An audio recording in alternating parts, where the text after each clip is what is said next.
Now, the Extradition Act 11 of 1996 was brought into force on the 15th of October 2020 as Extradition Amendment Act 19 of 2018. What were some of the major changes to the Act? Yeah, well, the Extradition Act of 1996 was amended by the Extradition Amendment Act of 2018, as we rightly said, and that brought some major changes to the extradition regime in Namibia. For instance, Namibia can extradite a fugitive to another country based on multilateral agreement or arrangement. For instance, that is UNCAC. UNCAC is the United Nations Convention Against Corruption. Based on that, Namibia can extradite a person on that basis. Again, there's another one that's called UNTOC. That's a United Nations Convention Against Transnational Organized Crime.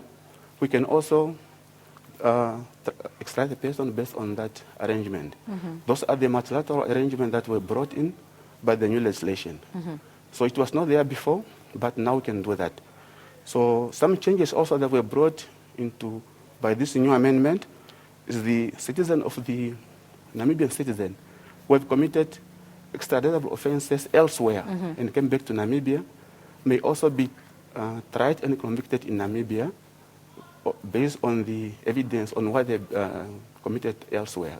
It was not before, but now it can be done. So there's also a certificate that has been introduced by the new amendment to say, because in the past, fugitive can come to Namibia and come to our court, and during the inquiry, they will say, no, there's no evidence here.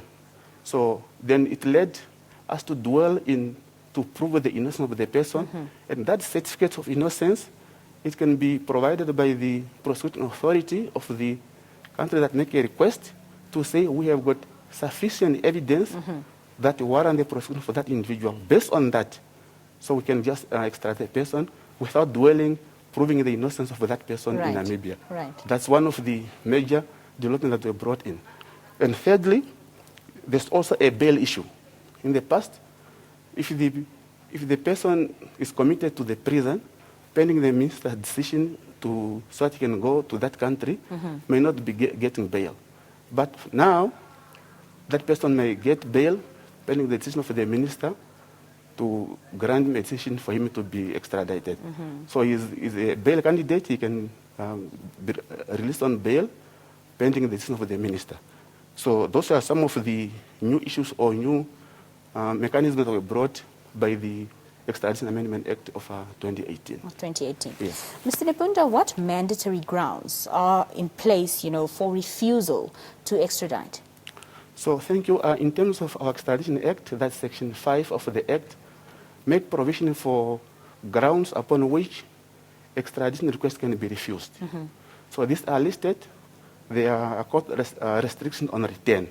For instance, if a request based on the political grounds, so Namibia may not extradite such a person. So because a person is wanted not purely on criminal matter, or criminal issue, but based on the political offense. That's one. Secondly, an offense under the military offenses. A person is wanted on the military issues, we may also not be extradited to such country. And also, if the request based on the race of a person, purely because of the race of the person, religious beliefs, or nationality of the person, or again political issues, or sex, or so forth, so a request may be refused. Another ground is if a person is, for instance, is frail on humanitarian grounds. Might be a person so old, if he's about 90 old or so, or maybe a person is sick, bedridden. So on that humanitarian point of perspective, that person may not be extradited because of those issues. And again, for instance, another one is if a sentence that may be imposed on that offense of which is been accused of, maybe the sentence less than 6 months, so a request may be refused. We only grant requests if the sentence that may be imposed is more than 12 months in terms of our law. And for instance, another ground that's of particular importance is that if the request is based on may violate our international obligation in terms maybe of international agreement what we signed. And if we do so, we may violate it. For instance, a treaty on refugees, refugee recognition law. So we may not do that because we are violating the law of which we have signed. Those are some of the grounds that the request might be refused. Refused, yeah. Yes. You mentioned very early on in our conversation that the amended Extradition Act can be executed between countries that Namibia has multilateral agreements with. Talk to us about which countries Namibia has signed a multilateral agreement of extradition with. Yeah, because there's a difference between multilateral agreements and bilateral agreements. Multilateral agreements are those agreements of which there are many state parties. For instance, UNCAC, the Convention Against Corruption. There are many countries in the world, almost 90-something, they are the state party to that, and also UNTOC. Those are called multilateral agreements. Namibia is a state party to those ones. But there are a lot of bilateral agreements of which Namibia has signed. It means agreement between Namibia and another state. For instance, we have agreement between Angola on extradition, on Zimbabwe, we also have extradition, Nigeria, and so forth. So apart from that, there are also many countries of which Namibia has got arrangement to extradite in terms of the proclamations that the president has signed, that those countries are the state to which a person can be extradited from Namibia to those countries. There are so many, especially many, if not all, Commonwealth countries, so we can extradite persons to the Commonwealth country based on a designation, because the president has designated to say this country is a country where a person can be extradited. Not only Commonwealth, there are many, like the German, United States of America, and France, and many of them. Yeah. So those we can work on that basis. And also, in SADC region, we have also an arrangement. It's also multilateral because it's a many state parties which are party to that protocol. It's called Extradition Protocol, SADC Extradition Protocol. All 14 member states of SADC are state party to that one. And on that basis, so we can extradite or can work or use it as a base of cooperation to extradite individuals among SADC. All right. Yes. Namibia has not yet formally, delivered its request for the extradition of 3 Icelandic suspects wanted in Namibia in relation to the Fishrot case. Yes. What is hindering this process? Okay, thank you.